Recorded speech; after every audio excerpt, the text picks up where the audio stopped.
You're listening to the Business Wealth Impact Podcast, your source for empowering information and cutting-edge ideas from the world's top minds. I'm your host, Jeanne Amlour, founder of seven-figure coaching company, Jeanne Amlour International. Join me on a journey to unleash your potential and create your highest success. Welcome to Business Wealth Impact. Hello, and welcome to Business Wealth Impact. Today we have Joe Rare, who is a serial entrepreneur, investor, and outsourcing expert. He owns 4 digital companies, 5 wedding venues, and real estate investment properties. And he is a ninja at helping people to scale their businesses with automation and help. So, Joe, welcome to the show. Thank you. I appreciate it. Yeah. So let's get stuck into what is really interesting and why I wanted you on the show was to help people learn the importance of actual delegation and AI delegation and the value of this. So let's start unpacking a bit of that. Yeah. The challenge every business that's going to fail has is cash flow. It's enough cash, right? And so if the problem is cash, that means that there's not enough emphasis on revenue generation. And the reason there typically isn't revenue generation or there's a challenge with that is because the entrepreneur, the business owner is trying to do everything else at the same time they're trying to develop new business. And so they get on this hamster wheel where it's take on a new client, try to fulfill it. Then you need to, customer support it. Then you need to go get another client and so forth. And while you're going around this wheel, you lose a client, gain 2 clients, lose a client. And it's just this hamster wheel. And it gets really challenging. And so I've just become really, really focused in my businesses on, number one, doing what I'm exceptional at. If I was exceptional at servicing my clients, then that's probably where I would be. And I would hire somebody else to manage the business development side of the company. However, my expertise is more in the business development side. It's in marketing, it's in sales. So I have fulfillment, I have systems and human beings, and of course, a lot of AI that does all of the fulfillment so that I never had to focus on serving my clients. All I had to do was bring in new clients. And that's how I got going. And now to today, and grateful to say, I have a team that does all the business development. So I get to be the big vision guy, direct the company the direction it's going to go, and then my team takes care of everything else. Okay. Now, certain companies, we can do this, but say for coaches, I do need to fulfill. I need to coach my clients. Otherwise, they wouldn't hire me if it was going to be a bunch of bots coaching them because that's not the offer. So depends on the company, depends what you're doing. If it's something it's a company that's selling stuff, certainly we can get a lot off that person's plate, right? Okay. So what we've been hearing about, you need to automate. Okay. Certain things were hard to automate before AI was so advanced. Sure. Yeah. But now you're saying we can almost automate everything. So let's go through some of the things to give people ideas of what they should be delegating or should's not a good word. What they could be delegating and automating. What are those things that they think they have to do still themselves? Well, some of the things I would preface with is the fact that most people think they're ready to automate before they even know what they do. So that's where a kind of a brain dump is super, super important. And AI can do this for you, which is phenomenal. But what somebody has to do is they have to sit down and actually discuss with let's say ChatGPT or Grok, and it depends, kind of what you're looking for. Sit down and actually brain dump. Because what you have going on in your mind is everything about the business, whether you're a coach, whether you're a service provider, everything inside between your 2 ears. And if you even delegate to anybody else, they don't know everything you know. So they don't know that A is connected to B, connected to C, which eventually gets you to L. Nobody understands what cadence exists in that path. But you can say it to AI and have it document and kick out some sort of a cohesive understanding that can be shared with somebody else or can then be turned into an actual process. So the first step is to get everything out of your head that you can. So sit down, time out an hour and say, hey, I'm gonna give an hour to this. You'd be blown away at how much stuff you can get out of yourself and get documented in an hour. So you sit down and you say, from top to bottom, I'm thinking about going to get a client. How do I do that? Mm-hmm. Then if somebody gets on a call with me or they have a conversation with me, then what? After that, then what? Then what? Then what? Then what? Then what? The entire journey through fulfillment, through bookkeeping, through spending money out of your checking account. Say every single thing that you do, and then ask AI to turn it into something that's, cohesive, that's a plan of action that you could share with somebody else that could then be turned into the next phase.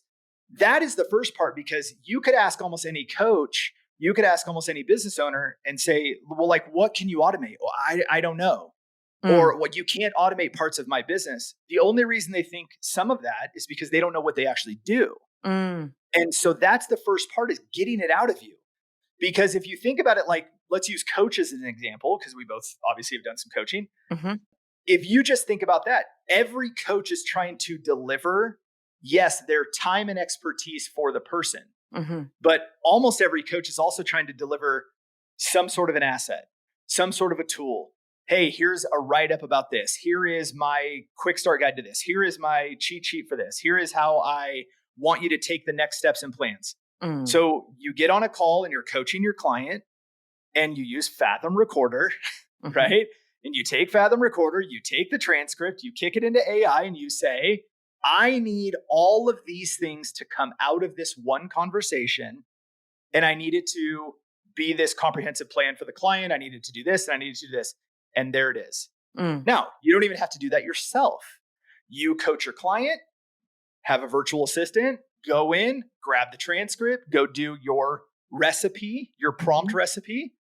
It kicks out the answer. The VA delivers to the client, hands off.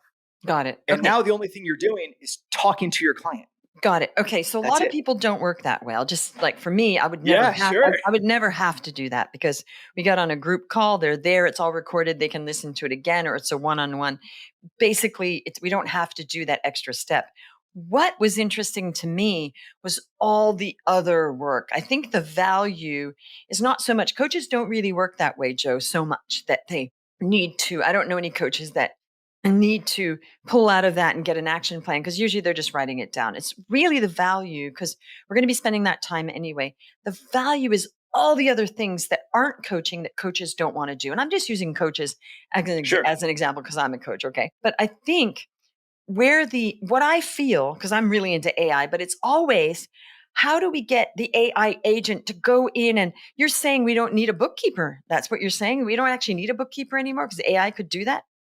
They can do 90% of your books, and then you have a human being oversee it, because you have strategy that maybe is specific to you. Right. Because it's very hard to get that kind of complexity with AI doing it, because of all the different considerations of somebody's books, right?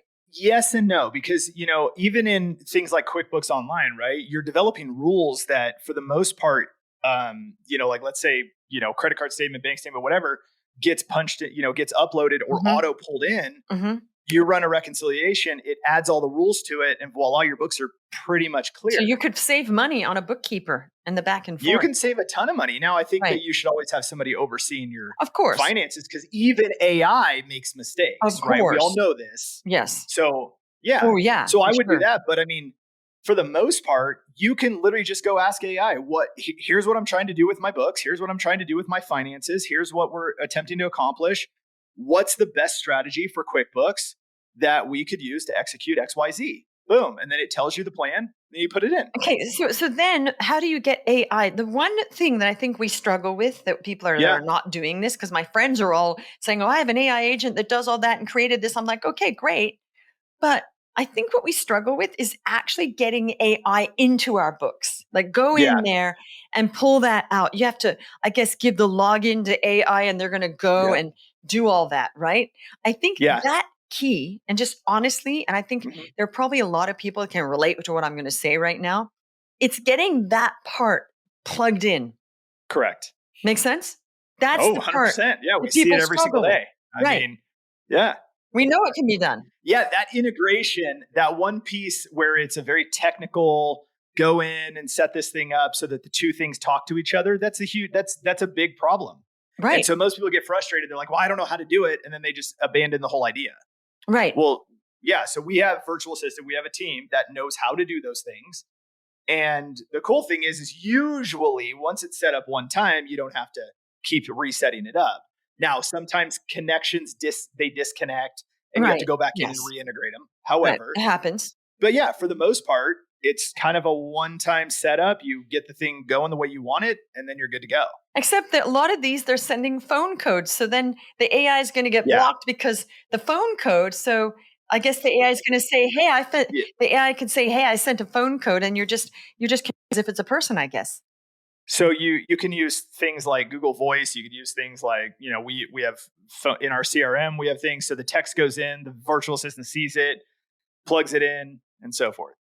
So, I mean, there's ways around it. There's still the virtual assistant needed. But the whole point is we don't want that kind of stuff to not touch a human being. Because this is where the whole world goes haywire, is if there's not two-factor and all those things and somebody's not taking care of it. Right. So you're not going to get past some of that stuff because it has its reason of being there. Right.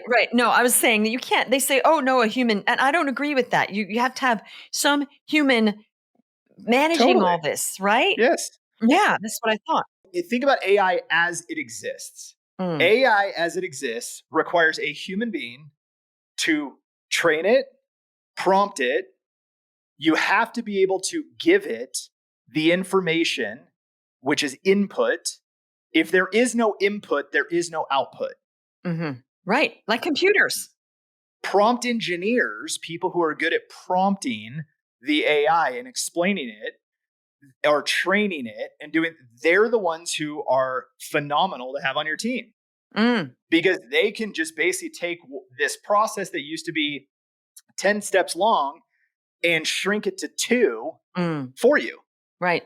And it's phenomenal. Yeah. Okay. So now let's talk about the human, because, I think a lot about this, like, okay, great to do that, but there's a human aspect being lost. And I see people automating, like, to be on this podcast, you and I met, right? We met. Yeah. We had a podcast interview. That's just being really transparent. We don't just book anybody on, right? I've had people say, "Hey, you want to be on my podcast? Here, book this and just answer the questions." So they're doing that with AI. And I didn't want to do that. I didn't want to turn up to a machine and answer some questions. So if that's a turnoff for me, then it's probably a turnoff for other people because I still want to talk to a human. I think we're watching the way that most technology and human advancements, the pendulum swings, and we're seeing it in real time at a very, very fast pace. So I think what's cool is we'll be one of the first generations to actually see the whole pendulum as there's a technological, transfer. So what you're watching right now is like this human to human existence. Then we saw automation come in, right? CRMs, marketing tools, lots of recorded phone stuff, automated text messaging, automated email. We saw that. And that took a huge amount of weight off of labor hours. That took a lot of consumption away from labor hours. Then AI gets introduced, and we just watched everything go from human-ish with some technology to we are swinging so far in the other direction to be no humans. And that's really the interesting thing about what AI is kind of this fad is really what you're seeing is they're trying to do everything they can to eliminate human beings out of the equation. Now, the problem is that we're going to swing so far that every phone call you make, you're never going to believe you're talking to a human. You're always going to think the text is AI, created. The emails are going to be fake. And what's going to happen is people are going to swing back and go, no. I want to do business belly to belly. I want a human being. I want to talk to you. I want to see you. I want to feel like your experiences. And we're going to come back to that. And we're going to find the happy medium where the AI tools are phenomenal and they're great.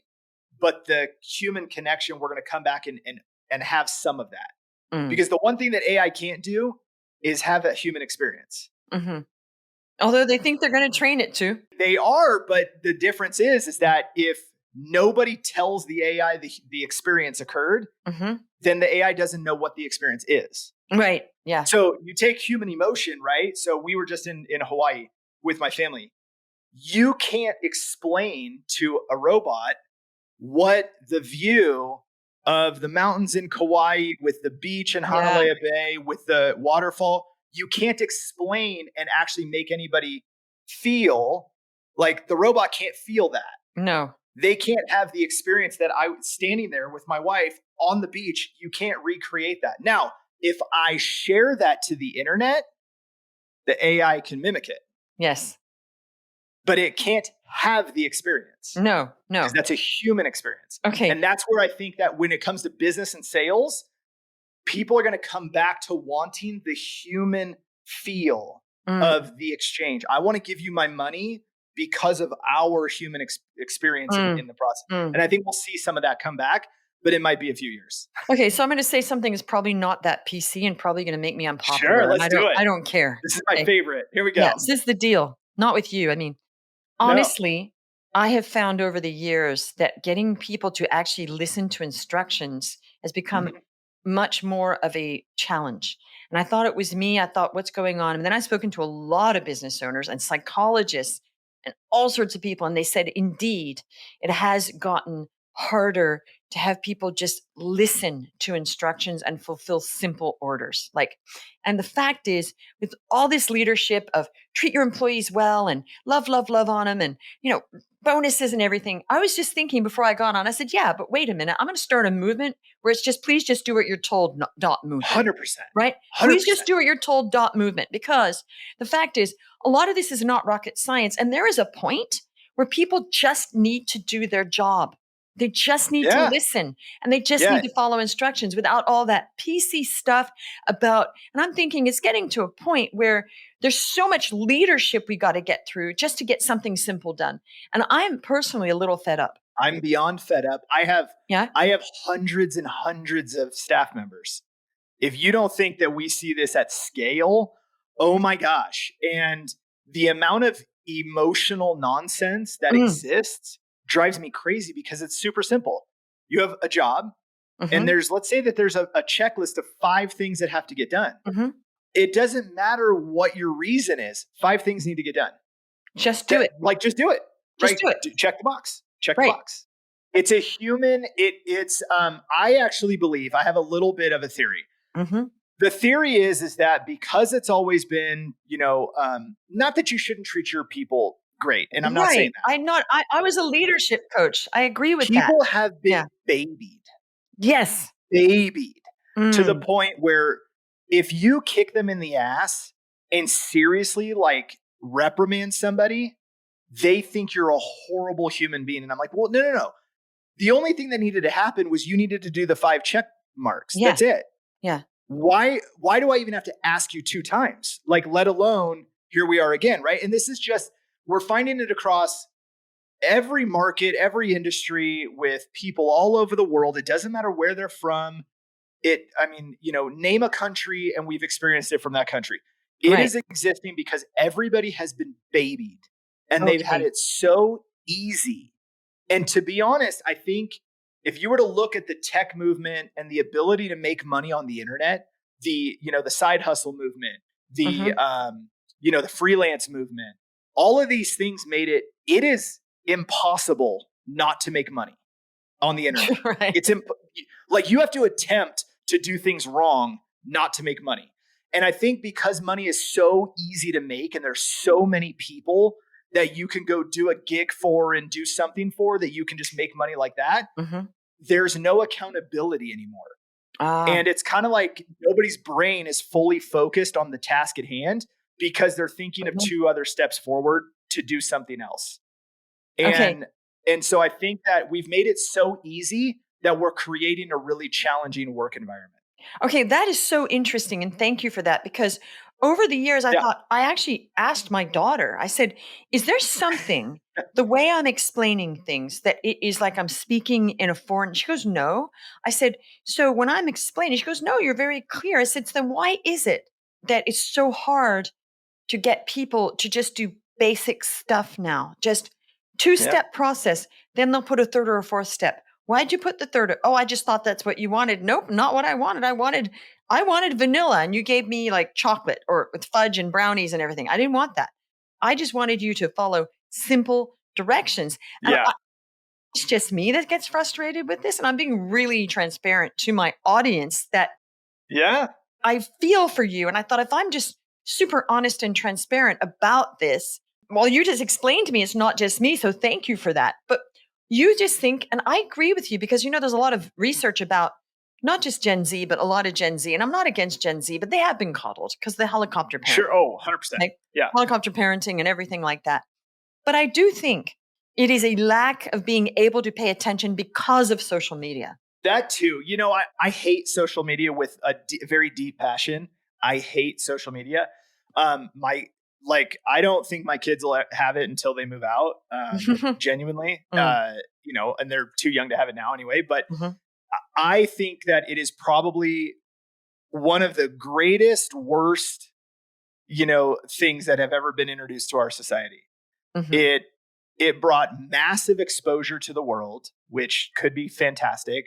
It reconnected people in cool ways. It's changed marketing and, opportunities like that forever. It's changed business opportunities and opportunity to make money, but it's also degraded the human race to a degree that we will never recover from.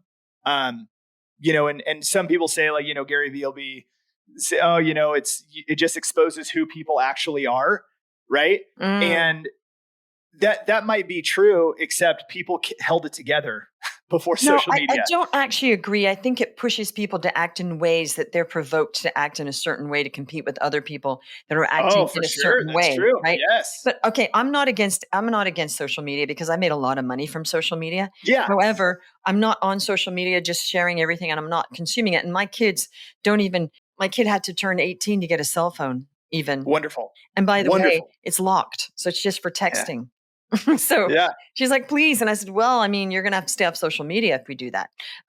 So I agree. Okay. So what is the solution? You're telling me now that you have these issues with your team. Totally. Because people, it's not all automated. They're humans. You have team members. Now, how do you deal with this? Do you do the non-learner category thing that Dan Sullivan teaches, that after you've spoken to somebody 2 or 3 times and they don't get it, you just fire them and find somebody else? Oh, I think you fire super fast. Okay. Yeah, we have a very short tolerance for people who don't succeed and don't do what they're supposed to do. There's, again, this goes back to, I'm not going to coddle you. I'm not going to baby you. So if you hurt a client, you're out, period. They're non-negotiable, you're out. If you are working internally with us or you're in training and you just little things you don't respond, or you're a non-responsive person, or we have to try twice to get you to do the same thing. Maybe the third time you're out. Yeah. We're just not going to tolerate it. So we have a belief where we only tolerate excellence. So it kind of raises our bar. So we get, we probably get some flack online. People like, well, they're mean, or they're not going to hire us, or this. You're right. I'm not. And I am so outspoken about it. I jump on my team. We did this AI implementation a while back, and it was super important to me. We spend an enormous amount of resources on it to build this AI system that we were, rolling out. And I told everybody, I said, I don't care if you've been here for 8 years. If you don't jump into this training, you don't execute on it, you don't implement it, you're fired. End. Nothing else. I don't care if you're the highest earning, valuable team member, you're gone. Because this is that important to the company. Right. Guess what? Everybody does it. Of course they do. So when we demand a level of excellence, we get, a higher level of excellence, but you also see it otherwise. So what is the solution? The solution is that you need to know your business inside and out, and you need to be able to share it with somebody else. If you don't have the ability to share what you do, how you do it, and why you do those things, and I'm talking, again, every single step of your process, if you can't get it out of you, it is impossible for anybody else to do it effectively. That includes AI. Of course, they can't read your mind, and that's on the other side of things. There's another thing going on for the business owners, which I agree is not okay. They expect a VA to read their mind, and I'm like, no, you need to give clear instructions. So the and they think they're superhuman. The fault is on Oh the my owner gosh. if they Yeah. can't give the instructions, but then the fault is on the assistant or employee if you can Yes, give it is. instructions and you're creating a training on it and you're saying, here's a Zoom, and they can't follow the instructions, then it's on them, right? There But you go. there is a lot of fault with people that I say to my clients, when you get a VA, they cannot read your mind. You have to give clear instructions. And even then, you might not get the job done. But here, so right. And so one of the challenges that people run into is the effort it takes to train somebody, to train AI, Mhm, to get your systems out of your head and down on mhm. paper or whatever, or, into a document. That effort right there is super daunting. It is. However, I will promise you one thing. This is actually, I can't remember who said it. I want to give credit to whoever said it, but I believe it was Alex Ramosi. The biggest hurdle is typically like 2 hours. So Wow. no matter what it is you think you have to learn Mhm. or you have to try to accomplish, most of it, if you were to put 2 hours of effort into it, you'll be ahead of 80 to 90% of the entire population. That's literally 2 hours.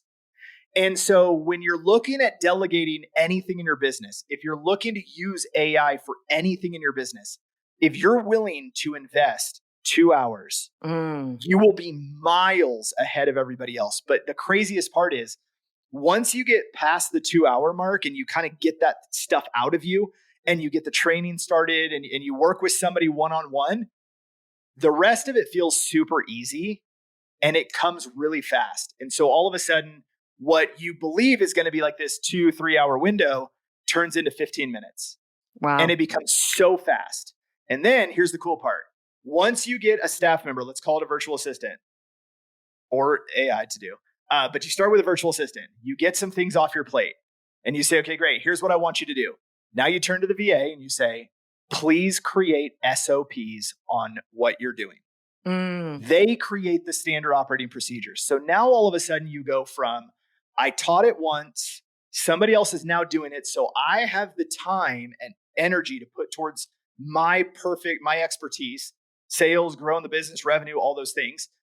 I have somebody else actually doing the work and they're going to create the processes because if for some reason that person Yes. disappears, gets hit Leaves. by a Yes. car, something happens, the next person steps in. We take it a step further.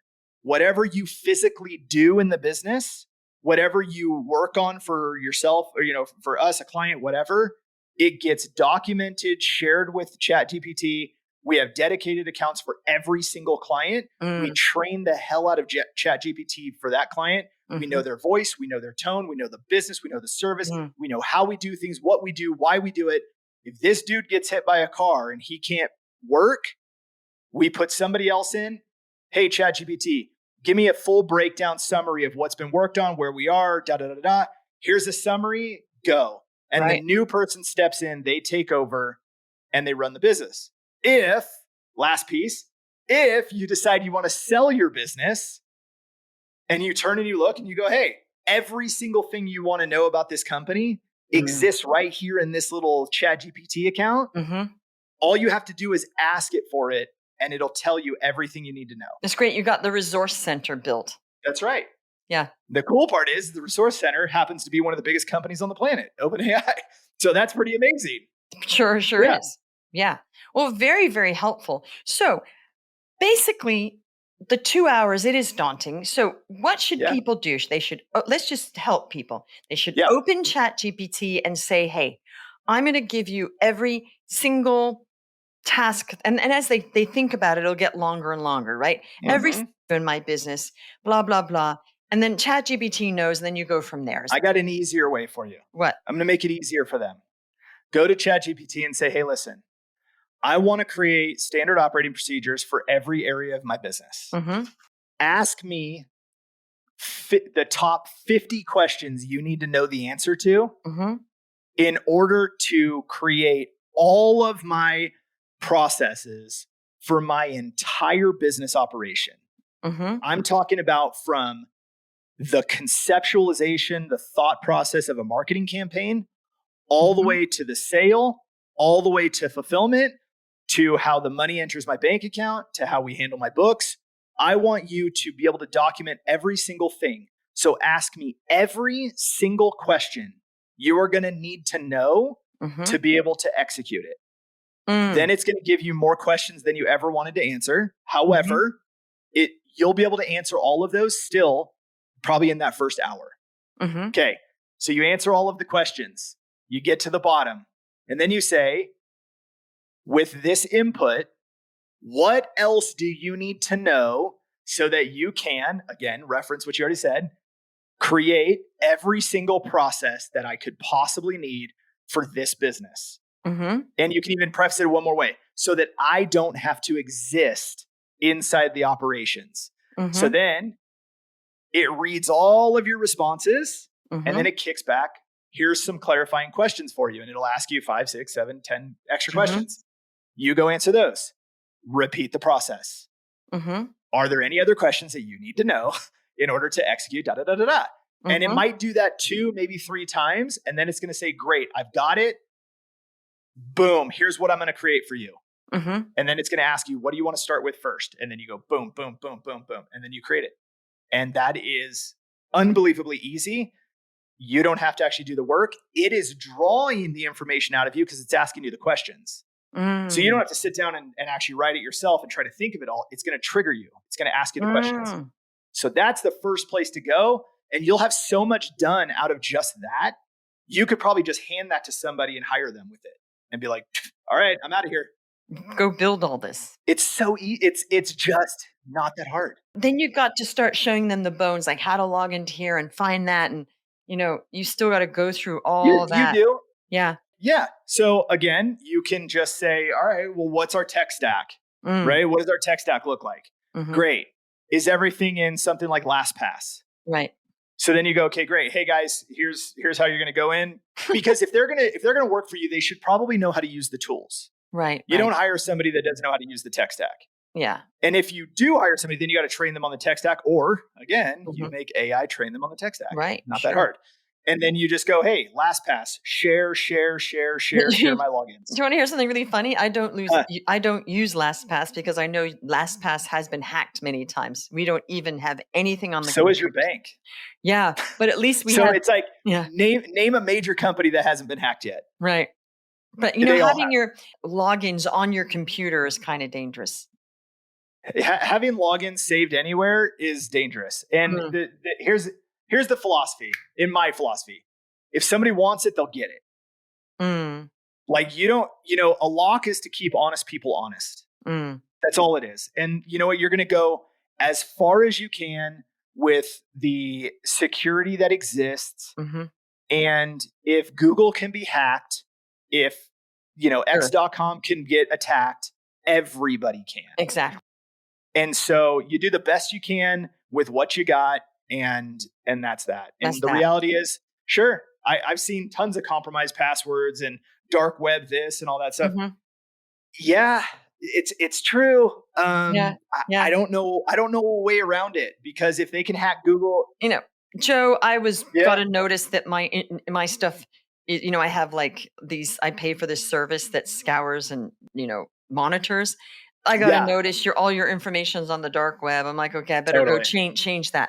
Anyway, Joe, this has been really interesting. I love that first thing. So to recap, go to ChatGPT, say, hey, I want to create SOPs for every single part of my business. Please ask me 50 questions about everything in my business, marketing, every single function of my business and how the money and blah, blah, blah. Then it's going to start asking questions. You start answering, and then it's going to create SOPs for you. Well, so then it'll ask you so if the goal of it is you're going to ask me all these questions so that you can create SOPs for all of these systems, right? Then it will. Absolutely. Right. But then you have to feed in how you're doing it for them to create the SOP. So that's going to be. That's what you're doing. You're answering questions. Here's the thing that's interesting. Yeah. Everybody thinks their business is super unique. Right? We work inside thousands of businesses. Do you know that probably 98% of them are identical? That's interesting. And what I mean by that is, like, a coach, they probably have their secret sauce.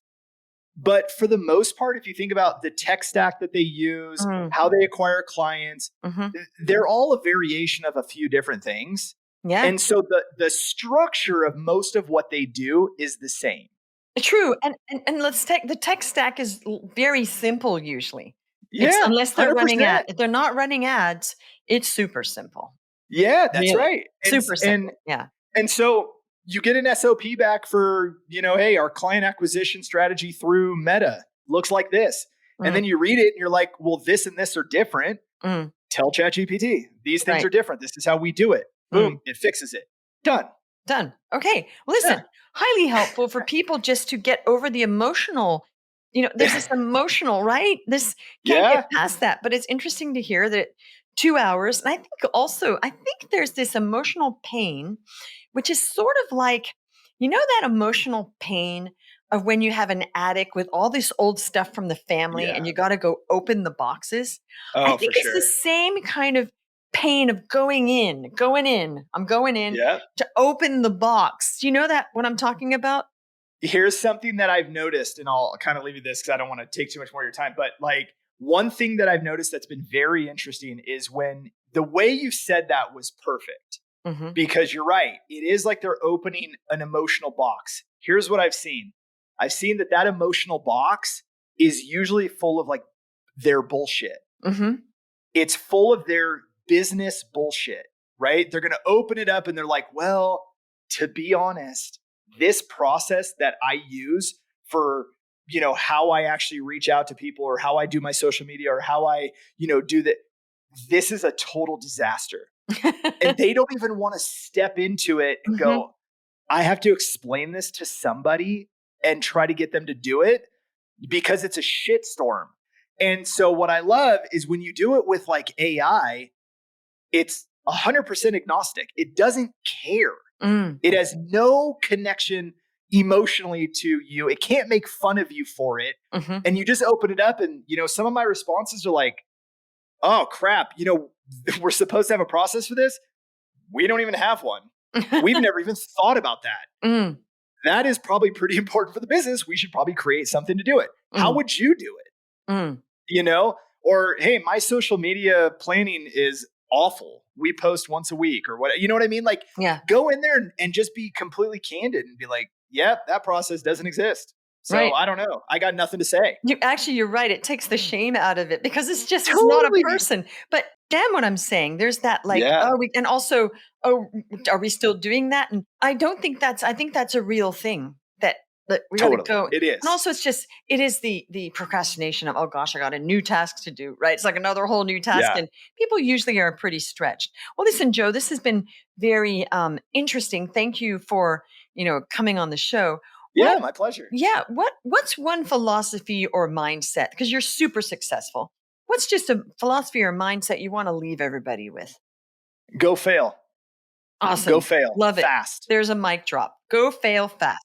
That's it. Yeah. You're going to fail. You're going to get back up. I mean, one of the coolest things about business, you have the opportunity right now to go try 10 things, fail at 9, refine the one that worked before most people who might be competitors of yours or trying to start. You'll fail 9 times and succeed once before they even try one time. So go fail, like open yourself up, go figure out and test something. You take a theory, take an idea, try something new, hire, somebody to help you, go fail with that person, give them latitude to fail. Let them learn as you go. And you guys, I mean, if you were to think about it, if you could find let's say 3 people and if you are the best at what you do and you're like, nobody could step in my business and do something, as good as I can. You're right. Nobody's going to do your business better than you. But if I can get one person who's 60% as good as me, then I add a second one who's 60% as good as me. Then I add a third who's 60% as good as me. My output compounds. Exactly. And all of a sudden, it's not you who's the best. It's 3 people who are 180% of you. As an example, right? That compound effect. I'd rather get 3 people 60% as good as me and let them run the show so that I can be with my kids and my wife and my family and do our thing. Yeah. That's it. Okay. Awesome. Okay. Well, thank you for turning up. Thank you for listening. And if you loved this, write a review, share, and turn up to the next show. We'll see you on the next one. Take care. You're listening to the Business Wealth Impact Podcast, your source for empowering information and cutting-edge ideas from the world's top minds. I'm your host, Jean Amlour, founder of seven-figure coaching company, Jean Amlour International. Join me on a journey to unleash your potential and create your highest success. Welcome to Business Wealth Impact.